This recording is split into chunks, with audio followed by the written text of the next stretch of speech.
अरे कसम, अरे कसम, कैसे पॉसिबल है भाई? देखो हमारे लाइफ में ना बहुत सारे लोग फेवरेट होते हैं. So do you have any favourite kind of person in your life? Is it he और she? She. Does she have a nickname जो आप प्यार से बुलाना पसंद करते हो?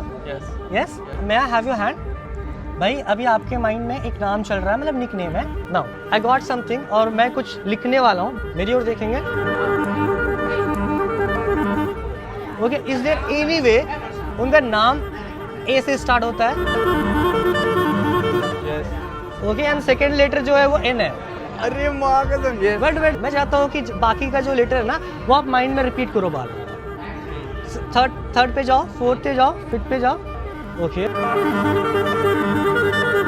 There are 6 letters and I have written down something, and for the first time I'm going to show it to camera, and for the first time I want you to say out loud what is the name you have been thinking in your mind. Ananya?